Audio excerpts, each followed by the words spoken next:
morning. My name is Rosemary Menard. I'm the director of the Santa Cruz Water Department.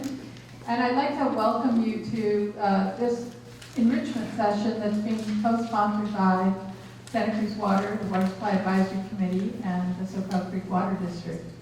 The legislature determined that something had to be done to somehow increase the water resources available to the state of California. One obvious one is the fact that we discharge through waste discharges to the ocean over 1 billion gallons of water a day, treated wastewater. If that water could be used to meet some of our community demands, that would go a long way toward solving our deficit. So we treat wastewater. We treat their secondary effluent that comes into the plant from the communities of Watsonville, Pajaro, and a little bit of the Corralitos area that is connected to the wastewater line. And we clean it from secondary to tertiary standards. On average, I believe it takes about 45 minutes for when you flush the toilet in Watsonville to get here. So this is where 5 to 6 million gallons a day of wastewater comes into the plant. It comes through these pipes and into these traveling screens. This is where the big stuff is filtered out, the big inorganics and just bigger materials that won't be able to be digested or processed through this plant. So the traveling screens pull out a lot of that material, put it into these trash cans, and we send it to the dump. Then we have grit removal, where we take out the gritty, heavier material. This is where the solids go to the bottom. The liquids are up top. Once that separates, a slow-moving belt pulls the solids off the bottom and brings it to the solids part of the plant. And this is where they get separated. The liquids go to this part of the plant. Solids go there. So when the solids go in there, they spend about a month digesting. So once it's digested, it goes into this room, and this is the belt press. This is where a little bit of polymer is added to keep it together, and then the water is squeezed out of these biosolids, is what we call them, and send it to the Central Valley to be used on non-food crops. These facilities are full of honeycomb plastic, which gives lots of surface area for the microorganisms to grow and thrive.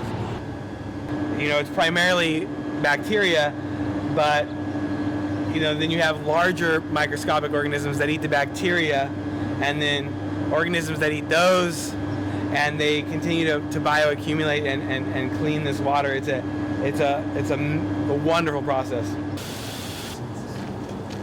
Into basins that hold 250,000 gallons, creating the ideal environment when it comes to air, water temperature, and water for these microorganisms to be at their optimal strength, break down this wastewater at a quick pace. So for every gallon of water that's in here, there's 5 pounds of bacteria, just teeming with bacteria. This is the final step of secondary treatment. This is where a lot of that bacteria fall out of suspension. So as you saw, that water was very much a brown hue. This is pretty clear.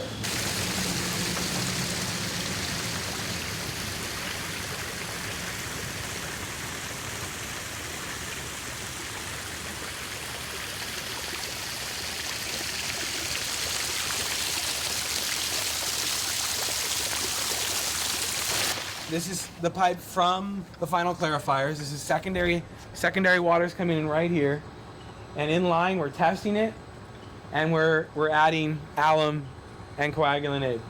It comes up and then is mixed with a turbine and goes up and over, and you start to see these big flock and coagulated balls of bacteria and other things that are in that water. And then that settles out, and we pull that clarified water out to then go through 10 micron filtration.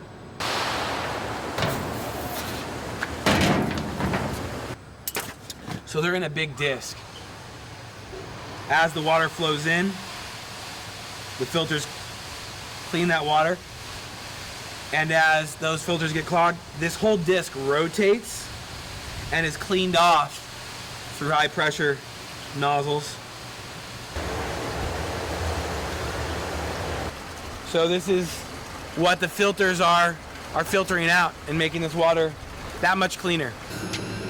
The water enters this side of the facility and slowly goes to that side of the facility, being disinfected all along the way. The water spends at least 30 seconds in contact with UV lights.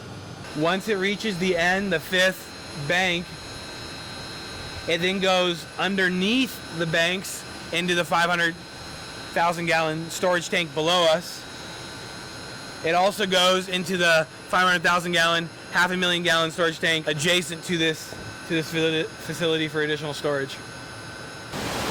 The Pajaro Valley Water Management Agency, the City of Watsonville, and the Monterey County Department of Health test this water on a weekly and daily basis. So we are in a constant state of testing this water and making sure that it meets the regional board's requirements. Potable water has to be 100% disinfected. Tertiary water needs to be 99.999% disinfected. This water has a lot of things in it that the farmers really like nitrates, phosphates, and potassium. For farmers, that saves them from adding fertilizer or as much fertilizer to their irrigation water. There's many growers along the coast in our distribution system that rely on this water. When the agency developed a hydrologic model, we found that if we stop coastal pumping, that we can ideally create a hydrostatic barrier to stop seawater intrusion from further entering the aquifers of the Pajaro Valley.